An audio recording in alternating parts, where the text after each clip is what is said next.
Good morning. We are on the old barn conversion we're doing. The roofs are on, or they're going on, which is pretty nice to see. I'm building this garage here. The roof went on a while ago now. So this is what we're going to be doing today. We're going to be doing this 45-degree dogtooth pattern with a couple of oversailers. We're going to try and get out 45-50 mil, see how we can do that. If you lads follow me on Instagram, you would have seen me doing these arches on Friday or Thursday. I mainly upload on Instagram just pretty much every day just to show what I'm doing, and then YouTube I upload jobs where I'm like the main bricklayer or something I'm really interested in. I have been holding back on filming on this garage. I wasn't actually the first bricklayer on this job, so there's a couple of things that I wasn't like over hot on, but the lad before me laid frog down and a few other little things. Right, so I've set my oversailers down there. To do this, you can just measure, where's my tape measure?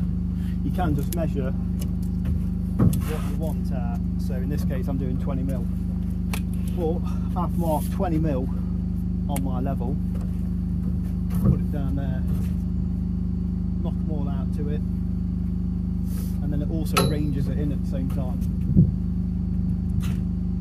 which is good. Now do this, just cut a little closure for that.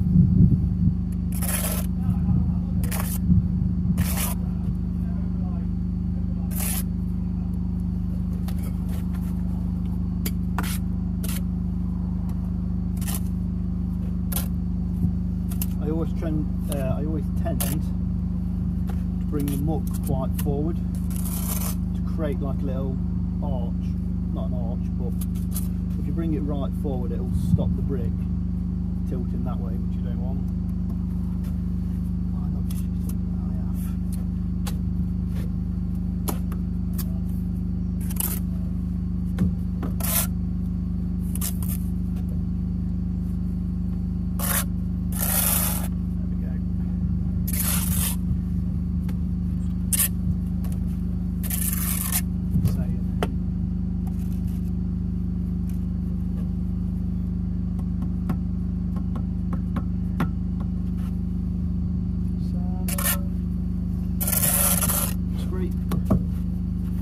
Range it in.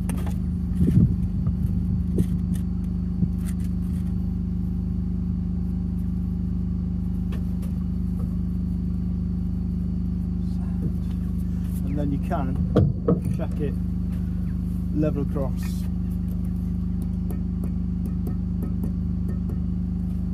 Which in turn will make it plump.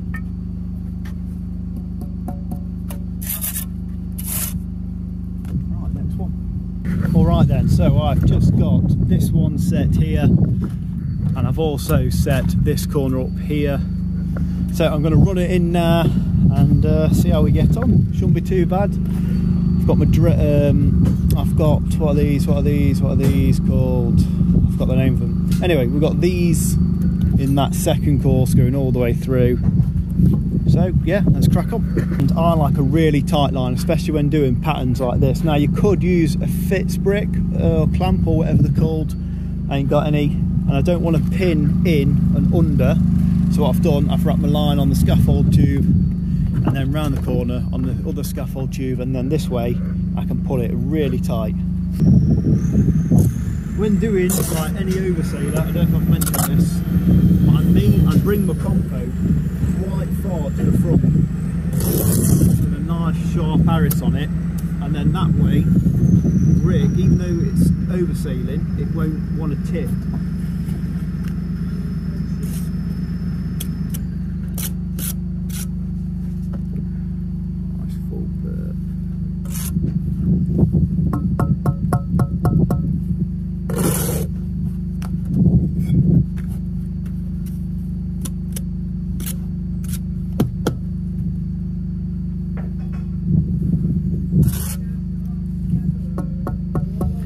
what I also try and do, I don't tap the brick there at all, because otherwise it'll just tip again straight away.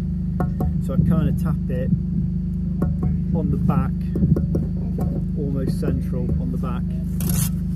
What you can do as well is check each one, make sure they're about right. In all fairness,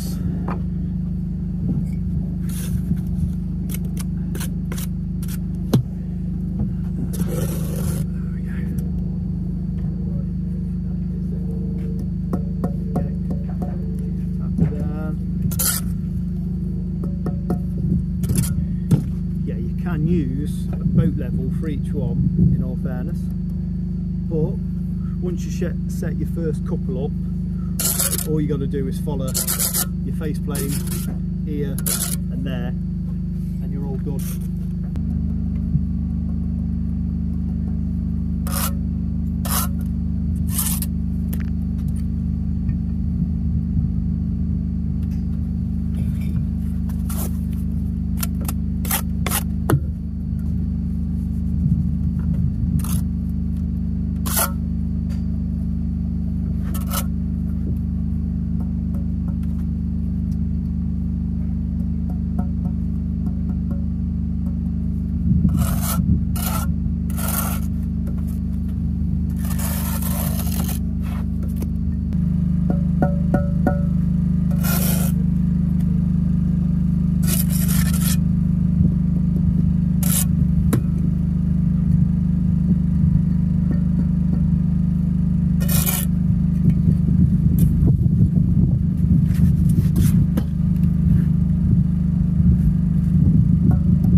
Right, so the first course went on pretty well, as you saw, using my boat level pretty much every other one, making sure we're on track. Now I've just put my spikes in. They are every, what are they? Every 800. So they're going to be built in for the guttering. Yes, that's the word, guttering. So we'll get on with this now.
All right, so we have got the first two oversailers on, and now we're setting up for our dogtooth.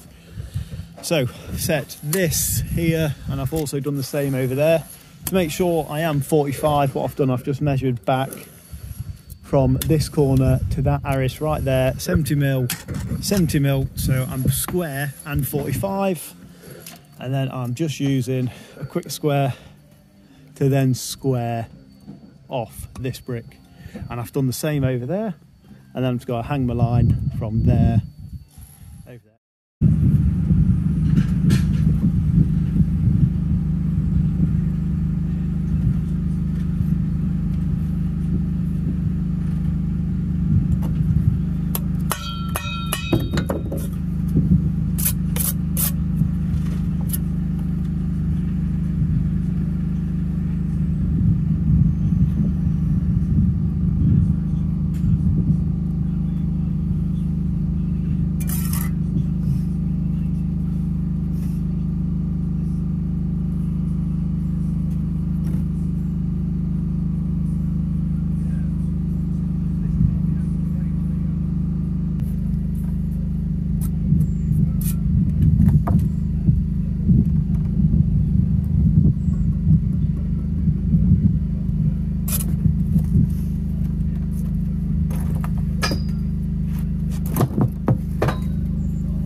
course. Went pretty well. What I like to do, I used my set square, speed square, just to pretty much do each one, just so they're all quite nice, as you can see. What I try and always maintain is that the depth of this part of the brick here is the same on my square. So as you see, that's flush and square, flush again and square, flush, square. Yeah, so that's what I like to do, just so you've always got equal distance. That way everything stays pretty good. Oh, that's how I've been shown anyway. Also, I leave pretty much all my bed on, and then that way when I come to point up later, it's pretty much there ready to use. I'm using my left hand at the moment, but yeah, so that's why I leave my bed on. So now we're just going to put on the oversailing course, which is just going to be a mirror image of this below. So yeah, just before I put my oversailing course on, quick tip, I always like to do these internal perps now, because otherwise once this is on, it's dead hard to get in there, really hard, especially with a trowel or a bar, however you're pointing. So I always like to do my perps now, where you can easily get in and do them all. So I'm going to quickly do that, and then I'm going to set my oversailer, get this in, and then we're going to be done, and then just on to some nice brickwork.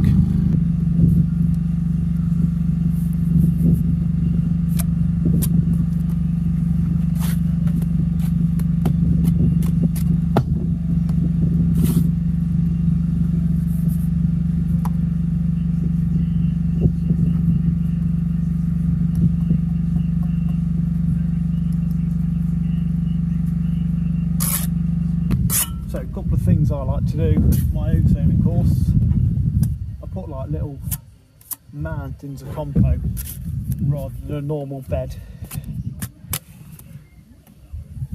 Just that way you've got a bit more control over it.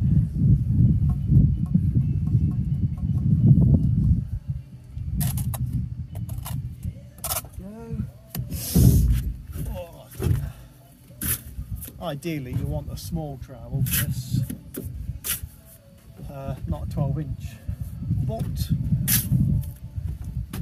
12-inch will do for now.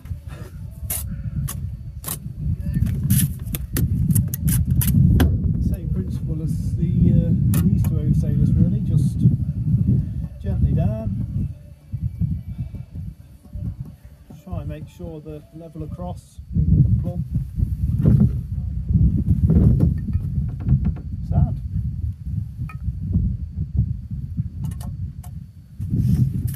Now, I've been shown a few different ways to do everything you see today.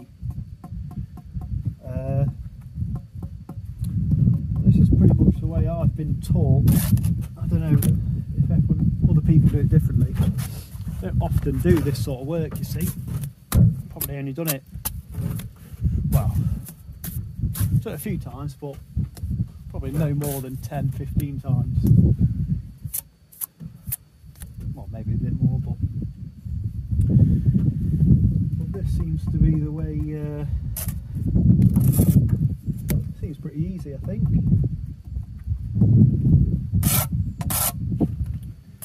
F1's got different ways of doing some of the brickwork, as long as the end result's the same. Hopefully.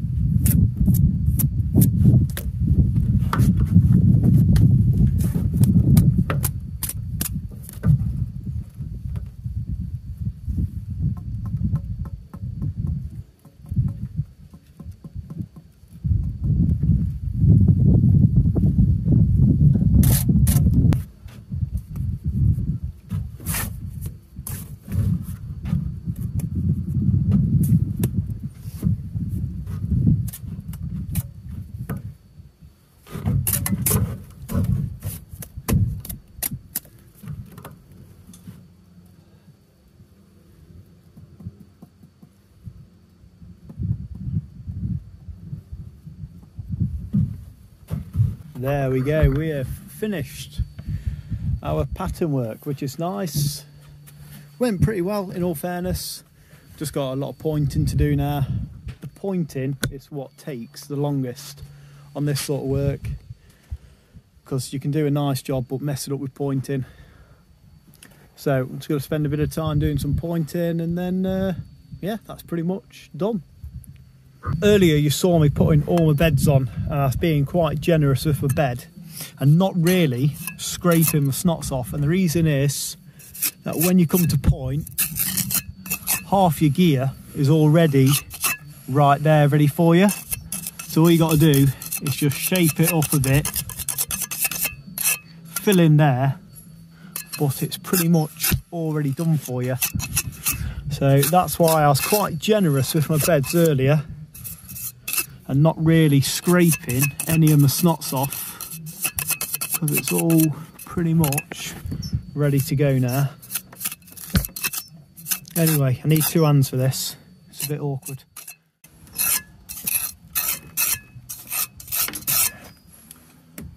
Earlier I spoke about leaving all the compo in here, but I actually need to get in here and point, so it's just in my way. So I scraped it all out earlier.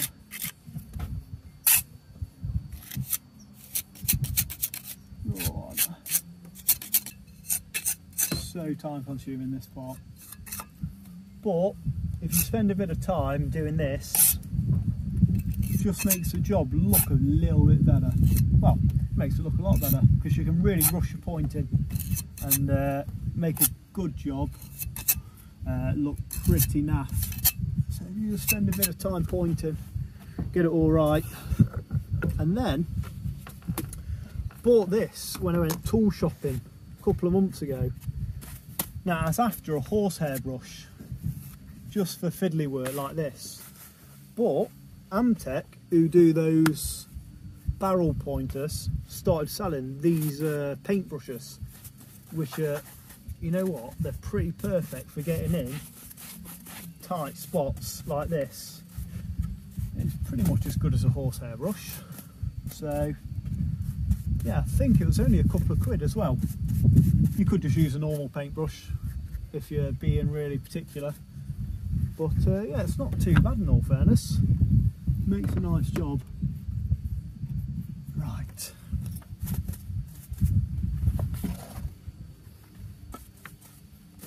Sound. I'm just doing all my flaunching up now. What I like to do, quite nice compo. Don't use like gone off stuff. Get roughly the amount in you need. And once you've done that, you can start playing with it a bit. With this sort of pointing, you can play with it all day. So what I do is fill it like that, then play with it a bit, and then come back to it.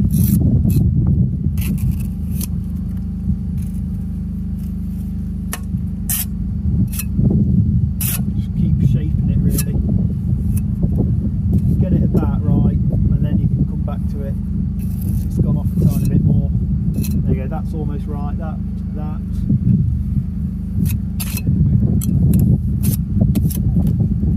One of them things you can't really rush. You just kind of got to take your time really.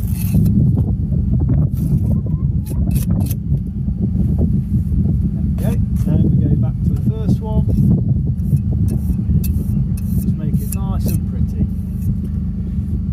The thing is, in all fairness, no one's really going to see this sort of pointing. But if you've gone to the effort of trying to do a nice job of this, you may as well finish it on a nice note, you know what I mean? That's what I think anyway.